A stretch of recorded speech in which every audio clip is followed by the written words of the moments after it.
ว่าเฮาสร้างพระพุทธเจ้าหาพระองค์บ่หรือว่าเป็นหยังคือนิยมสร้างพระพุทธเจ้าหลายหลากสีเฮาสร้างพระพุทธเจ้าทุกๆพระองค์บ่แม่นว่าหาพระองค์สร้างในความหมายฉัพพนรังสีฉัพพนรังสีหมายถึงว่าแสงสว่างแห่งปัญญาที่พระพุทธเจ้าทุกๆพระองค์เพิ่นให้ความสว่างให้ความส่องทางให้กับหมู่สัตว์โลกทั้งหลายได้เดินตามบ่แม่นพระพุทธเจ้าหาพระองค์เด้อมี6พระองค์แล้วนี่เรียกว่าฉัพพนรังสีเป็นแสงสว่างแห่งปัญญาของพระพุทธเจ้าทุกๆพระองค์เฮาสร้างด้วยความตั้งใจด้วยความเต็มใจและบริสุทธิ์ใจในการที่บูชาคุณบูชาคุณของพระพุทธเจ้าซึ่งเป็นความยอมเฮายอมเฮาเคารพด้วยความบริสุทธิ์ใจบ่มีขอโต้แย้งบ่มีขอกังขาซีโรราบให้เบิดทุกถ้อยคำคดีความที่พระพุทธเจ้าแสดงมาเฮาสร้างด้วยความบริสุทธิ์ใจตัวนี้เฮาบ่ได้สร้างเพื่ออย่างอื่น และก็เพียงแต่ว่าโดยการใส่พระพุทธรูปหรือทุสเจดีย์ที่สร้างอุทิศตรงกับพระพุทธเจ้านี่เฮาเต็มใจเฮาบริสุทธิ์ใจและก็จะเป็นเครื่องอย่างหนึ่งว่าให้ทุกคนสละความเห็นแก่ตัวสละออกในความใดความดีความมีความเป็นและสละกิเลสตัวเองออกแน่เพื่อมาร่วมสร้างองค์พุทธปฏิมากรอันเป็นโตแท่นหรือองค์แท่นเป็นวัตถุแท่นเพิ่นก็อาศัยร่างกายวัตถุธาตุอันนี้แหละเป็นเครื่องแสดงธรรมเป็นวิมุตติที่เพิ่นนำออกมาก็ต้องอาศัยสมมุติก็คือพระพุทธรูปกายรูปเหมือนนะเป็นแบบอย่างแนวทางทุกคนได้อย่างน้อยๆเฮาก็ตามธรรมดาแล้วคนเฮาก็ต้องการเห็นรูปวัตถุคือกันนั่นแหละที่สิเว้าเอาตะแก่นเลยมันก็เว้าไปบ่ได้ดอกเพราะว่าวิมุตติเว้าบ่ได้มันมีทางนั่นแหละก็เลยต้องเอาตัวนี้เป็นหนทางเป็นแนวทางก็เลยว่าเอาท่านนั่นแหละขึ้นต้นท่านจากสมบัติที่เฮามีอยู่หามาได้แม้นคนละ1 บาท 2 บาทหรือผู้บ่มีเลยก็ตามใส่กำลังแรงกายท่านด้วยความบริสุทธิ์ใจมาปัดล้านบาทกวาดพระเจดีย์หรือ1 บาทหรือบ่มีเงินยังก็สร้างเถอะกำลังแรงกายเจ้าของมันมีอยู่นั่นแหละเป็นเครื่องตัวอย่างแนวทางพุทธเจ้าเฮาพาสละมาแนวใดเฮาก็เดินตามแนวนั้นแหละบางพระชาติพระองค์ก็เป็นคนทุกข์ยากเป็นมหาทุกขตะ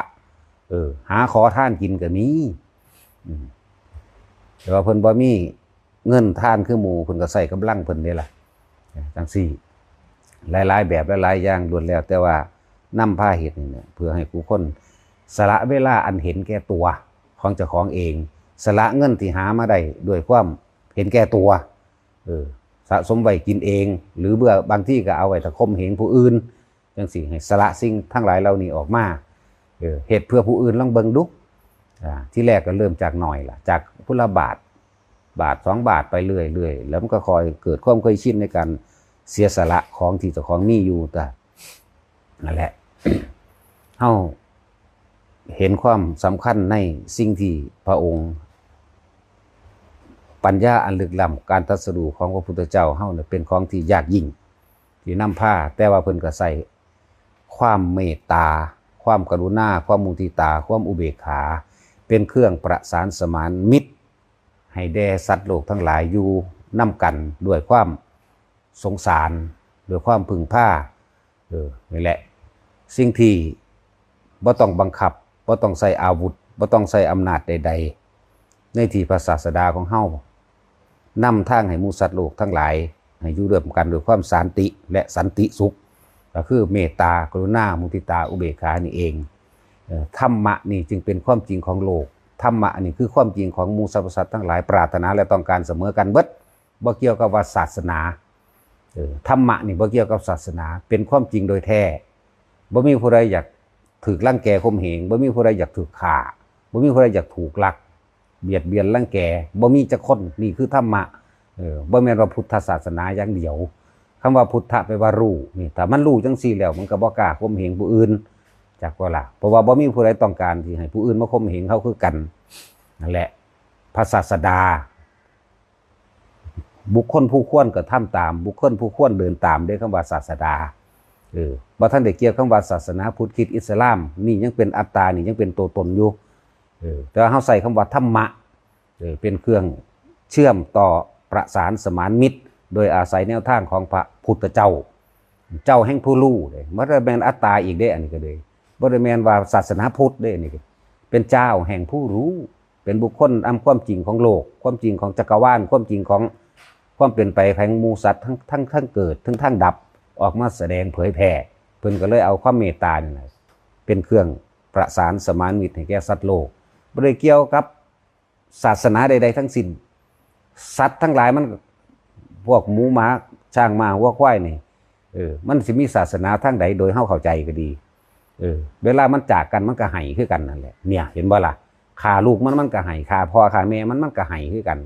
มันก็มีความรักความอะไรอาวรณ์ซึ่งกันและกันนี่บ่หาแต่ว่าคนเลยจังซั่นแหละหมาก็คือกันสิลองเบิ่งเอาลูกมันไปเบิ่งดูมันก็ให้นำคือกันนั่นแหละนี่แม้ธรรมะคือความจริงแม่เพิ่นจึงเอาความเมตตานี่แหละเป็นเครื่องประสานสมานมิตรให้แก่สัตว์โลกนำแนวทางเผยแผ่ความจริงให้สัตว์โลกได้มีความเห็นอกเห็นใจซึ่งกันและกันและอำนาจอันนี้บ่ได้ต้องบังคับบ่ได้ใช้ศาสตราวุธคำว่าอานาจนี่เลยเหนืออำนาจใดๆทั้งปวงคือทิพยอำนาจแห่งความเมตตาอันออกจากมาน้ำพระทัยของพระพุทธเจ้าเฮานี่เฮาสร้างเพื่อถวายบูชาพระปัญญาของพระองค์ซึ่งเลยพระปัญญาเฮาเป็นอาจินไตยที่เฮาบ่อาจสามารถค้นหรือคาดคะเนได้เฮาก็เฮ็ดได้แต่ว่าสร้างอันเป็นอุเทสิกะเจดีย์นะสร้างรูปเหมือนพระพุทธเจ้านี่เป็นอุเทสิกะเจดีย์บ่ได้สร้างอิฐบ่ได้สร้างปูนพี่มันออกจากความบริสุทธิ์ใจที่เฮาต้องการสร้างพี่ต่างหากบุคคลผู้นี้รูปร่างหน้าตาแบบนี้แม้นเฮาบ่เคยเห็นก็สร้างก็เป็นสัญลักษณ์อันหนึ่งบุคคลผู้นี้ควรกระทำตามนั่นแหละมีบุคคลผู้เดียวเท่านั้นที่สามารถเฮ็ดให้สัตว์ทั้งหลายเวียนว่ายตายเกิดและออกจากความเกิดได้จังซั่นแหละเมื่อมีความเกิดก็ต้องมีความบ่เกิดมีคนผู้เดียวเท่านี้ก็เลยว่าพุทธเจ้าทุกพระองค์เสมอเหมือนกันเสมอกันบุคคลที่เสมอกันด้วยความเสมอภาคกันคือมีเฉพาะพุทธเจ้าเท่านั้นนึกว่าเฮาสร้างพระนี่บ่แม่นพุทธเจ้า5 องค์6 องค์อีหยังแต่ว่าสร้างเป็นตัวแทนสื่อสัญลักษณ์แห่งพระปัญญาอันลึกล้ำเข้าไปสู่ความเป็นวิมุตติหรือเอิ้นว่าฉัพพนรังสีโลกทั้งหลายเขาสรรเสริญยกย่องคนมีอำนาจว่าเป็นผู้บังคับข่มเหงอย่างใดหรือสิเป็นอำนาจในการปกครองอย่างก็แล้วแต่เขาก็เลยสร้างให้รูปสัญลักษณ์แห่งว่าเป็นจักรพรรดินั่นเองโลกเขานิยมจักรพรรดิเป็นที่น่าเกรงขามแต่อันนี้เขาเห็นเป็นพุทธจักรพรรดิอันเป็นอำนาจแห่งเมตตาต่างหากหรือฉัพพนรังสีอันเป็นแสงสว่างแห่งปัญญาที่พระองค์ไปค้นพบค้นพอมาต่างหากและจังว่าออกมาแสดง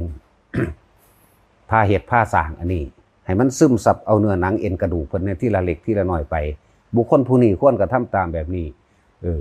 เพิ่นบ่ได้ใส่ศาสตราวุธทั้งใดได้นี่มาบังคับข่มเหงให้เฮาเฮ็ดแต่ว่าเป็นความเคารพนอบน้อมเป็นความยอมเป็นความที่ถกเถียงบ่ได้บ่มีข้อกังขาใดๆกับพระองค์พุทธเจ้าเสมอโดยพุทธเจ้าเขาจึงว่าเฮาสร้างพุทธเจ้าทุกพระองค์นั่นแหละเป็นตัวแทนเป็นสัญลักษณ์เป็นฉัพพนรังสี เรียกว่าพุทธจักรพรรดิที่เฮาสร้างอยู่นี่เป็นสัญลักษณ์คำว่าสีเนี่ยนะมันก็เหลื่อมประกายเพิกแน่ขาวแน่เหลืองแน่ก็เบิ่งแน่นี่แหละมันก็บอกบ่ถือคือกันเฮาเฮ็ดได้ซำนี้ปัญญาเฮามีซำนี้หรือว่าบ่มีปัญญาเลยพุ่นล่ะมีแต่เฮ็ดตามซื่อๆจังว่าบ่ได้แม่นว่าพุทธเจ้า5 องค์ 6 องค์อีหยังเด้อเป็นฉัพพนรังสีเป็นเครื่องบูชาคุณของเพิ่นเป็นแสงสว่างทางปัญญาอันเลยปัญญาเข้าไปอีกคือวิมุตติเฮาก็สามารถเฮ็ดได้แค่นี้และนำพาทุกๆคนเห็นคุณงามความดีอันสำคัญเป็นบุคคลที่ควรก็เดินตามคือพระศาสดา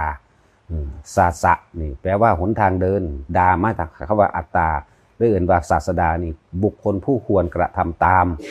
ศาสนาก็หมายถึงทางเดินคือกันแต่ว่าพุทธเขามาใส่เลยว่าศาสนาแห่งผู้รู้มันบ่ได้เกี่ยวกันเด้กับว่าศาสนาคริสต์อิสลามนั่นยังเป็นอัตตาตัวตนอยู่มันเกี่ยวกับธรรมะเป็นธรรมาธิปไตยเป็นความสมัครใจเป็นความบริสุทธิ์ใจที่เฮาเคารพนอบน้อมเป็นความบริสุทธิ์ใจต่างหากเพิ่นบ่ได้บังคับเฮาบ่ได้เอาอาวุธปืนมาบังคับเฮาเลยแต่ว่าใจของเฮาน้อมลงไปเอง เพราะว่าเฮาเห็นความจริงตามคำสั่งสอนของเพิ่นหมายถึงว่ามีคุณเกินวัตถุสิ่งของวัตถุสิ่งของบ่ได้มีคุณเท่ากับการกระทำที่พระองค์พาพวกเฮากระทำและนำหมู่สัตว์ทั้งหลายพ้นออกจากทุกข์ได้นี่แหม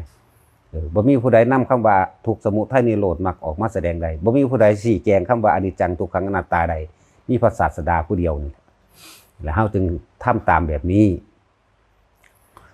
เมื่อมีความเกิดก็ต้องมีความบ่เกิดได้นี่นะผู้ใดสอนเพิ่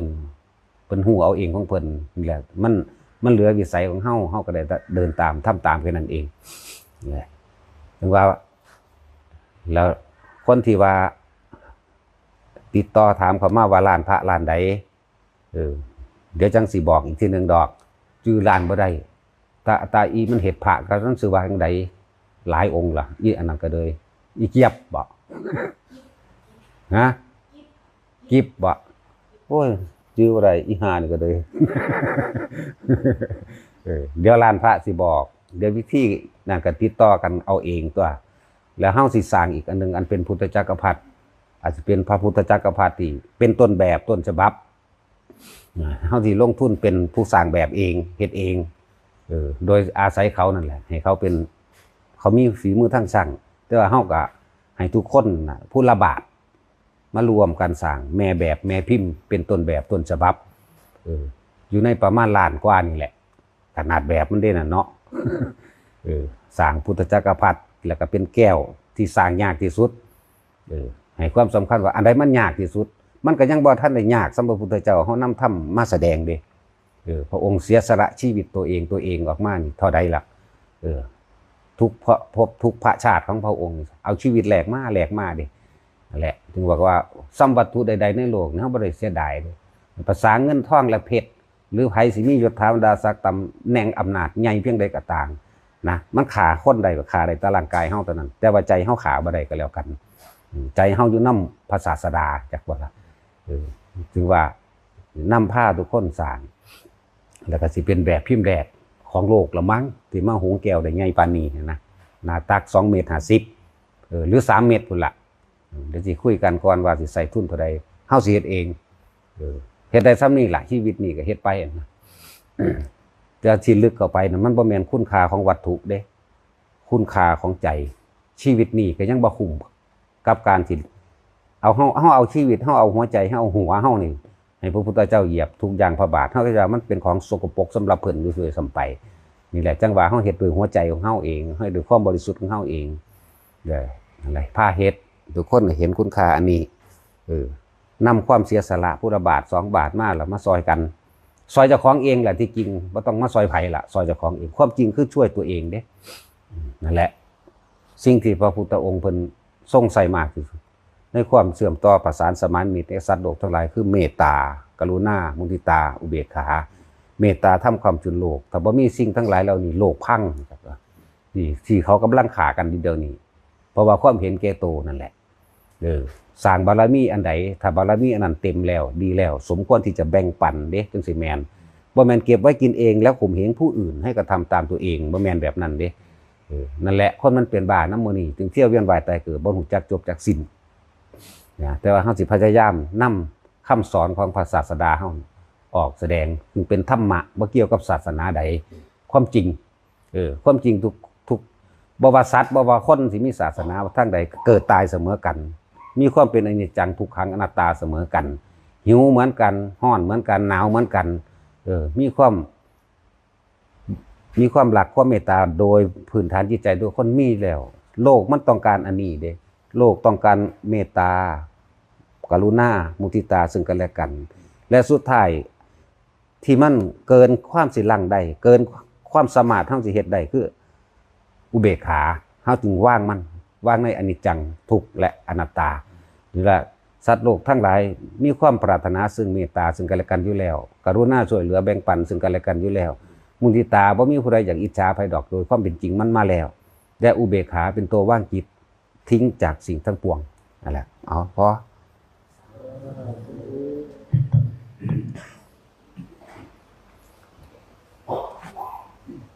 เอามาปลาไม้